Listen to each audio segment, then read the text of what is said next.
Look at that red glow. Now look at the tiny dark speck burning right beside it.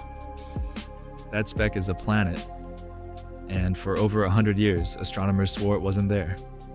This is Barnard's star, our closest single-star neighbor, 6 light years away. And it just handed scientists a system nobody expected, because everything they thought they knew about this star turned out to be wrong, twice, before it turned out to be right. Here's the thing about Barnard's star. It's tiny, barely a fifth the size of our sun. Cool, dim, red. The kind of star you'd never spot with the naked eye if you tried. But it's close. After the Alpha Centauri system, nothing beats it. And for a star this ordinary, it has caused an extraordinary amount of trouble. 10 billion years old, more than double the age of our sun. It's been sitting out there quietly burning since long before Earth had an atmosphere worth breathing. Astronomers have been staring at it since 1916. That's when it earned its name, after E. Barnard noticed it racing across the sky, faster than any other star ever tracked. In just under 200 years, it will have moved across the sky by the width of a full moon, an almost unheard of pace for something this far away. That speed matters more than you'd think. Barnard's star is barreling toward us. Right now, Alpha Centauri holds the title of closest star system to the sun, but Barnard's star is closing the gap year after year, and in roughly 10,000 years, it will slide into that position instead, becoming, for a while, the nearest star in the entire sky. Fast enough to notice, fast enough to obsess over. So astronomers kept watching, decade after decade, because a star that close, that stable, felt like the perfect place to catch a planet in the act. In 1963, one astronomer thought he had. Peter van de Kamp spent over 25 years studying photographic plates of Barnard's star, and he announced something enormous, a planet, 1.5 times the mass of Jupiter, tugging the star back and forth as it orbited. No exoplanet had ever been confirmed at that point in history. If Van de Kamp was right, this was the discovery of the century. He wasn't right. For years, his claim stood as a landmark. Textbooks referenced it. Other astronomers built on it. Then years later, researchers went back through his original data and found the wobble wasn't a planet at all. It was a flaw baked into the telescope itself. Tiny mechanical errors in the equipment, a defect in the instrument mistaken for the signature of another world drifting through the dark. Barnard's star earned a nickname after that. The Great White Whale, chased for decades, never caught. Then in 2018, it happened again. A different team announced a candidate planet, a super-Earth orbiting every 233 days. Headlines ran, excitement built. And within a few years, that signal fell apart too. Star spots, the equivalent of sunspots, but on a red dwarf, had mimicked the tug of a planet that was never sitting there. Twice. 2 false alarms decades apart, both convincing enough to make headlines, both eventually erased. By now, you'd think astronomers would walk away from this star. They didn't. In 2024, using an instrument built specifically to catch signals this small, something called Espresso, mounted on one of the most powerful telescopes on the planet, a team measured a wobble in Barnard's star that held up under scrutiny. This time there were no star spots to blame, no instrument defect hiding in the numbers, just a genuine, repeating tug, a planet, roughly half the mass of Earth, orbiting so close it completes a full year in just over 3 days. It didn't stop there.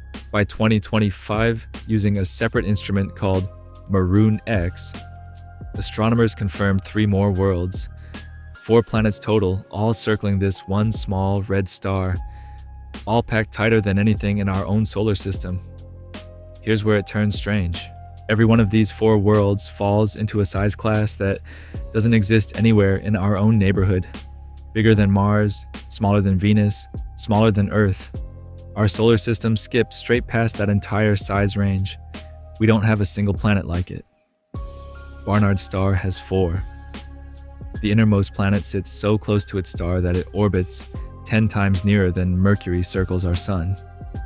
3 days, start to finish. Surface temperature estimated near 438 Kelvin, hot enough to make survival there pure fantasy. And because these worlds orbit so tight, most of them are almost certainly locked in place. One side always facing the star, the other always facing away. One hemisphere burning under permanent daylight, the other frozen in permanent night. No sunrise, no sunset, just 2 eternities, back to back, forever. Stand on the daylight side of one of these planets, and the star would never move. It would hang in the same spot in the sky, day after day, year after year, for the entire lifetime of the planet. Walk far enough toward the night side, and you'd cross into a darkness that never lifts. A horizon lit only by the dim red glow leaking around the edge of the world. If you want to keep digging into systems this bizarre, stick around and subscribe, because Barnard's star wasn't done surprising anyone yet. Confirming the planets existed was only step 1. In June of 2026, a team out of Cambridge went further. They didn't stop at proving these worlds were out there. They figured out what's probably sitting inside them. Here's how that works. A star and the planets that form around it tend to share the same raw ingredients. So if you study the chemistry of the star itself, you can make an educated, evidence-based guess about what its planets are built from. Barnard's star carries an unusual amount of one particular element, magnesium, far more than most stars its size. On Earth, magnesium mostly ends up trapped in a mineral called olivine, something that helps our planet hold on to water deep underground. But Barnard's star's chemistry points somewhere different. The ratio of magnesium to other elements suggests its planets are likely rich in a mineral called periclase instead. On our planet, periclase doesn't sit anywhere near the surface. You'd have to dig hundreds of kilometers straight down before you'd ever find it. On these 4 worlds, researchers believe it could make up a massive portion of the interior, from the mantle all the way down. That single mineral changes everything about what these planets could be. The team found that a periclase-heavy interior likely holds less than half the water capacity of Earth's mantle.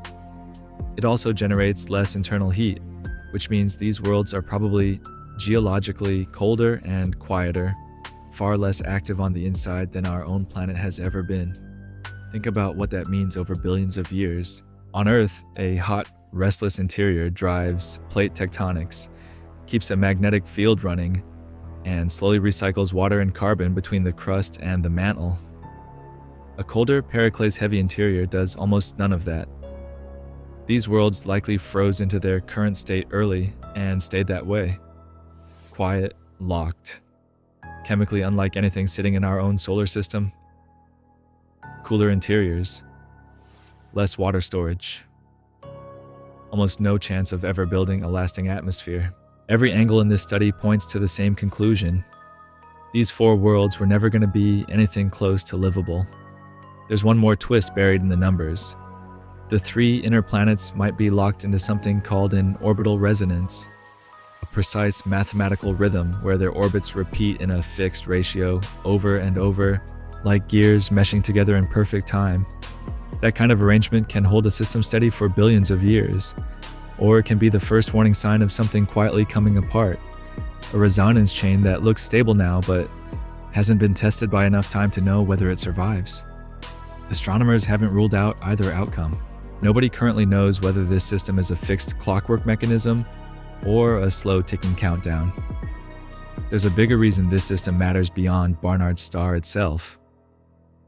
For decades, most confirmed exoplanets have been enormous gas giants, easy to detect, hard to miss.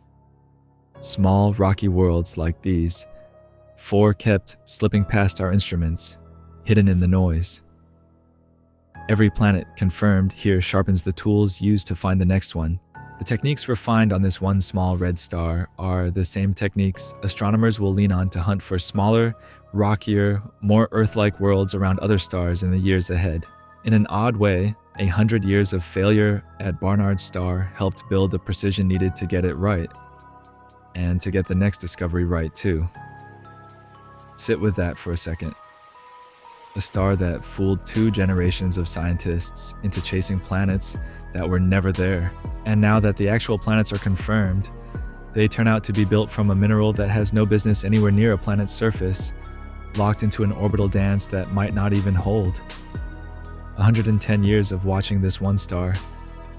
2 false discoveries, both convincing enough to fool trained scientists with real instruments and real data.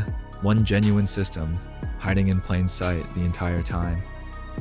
6 light years away, close enough to count as a neighbor.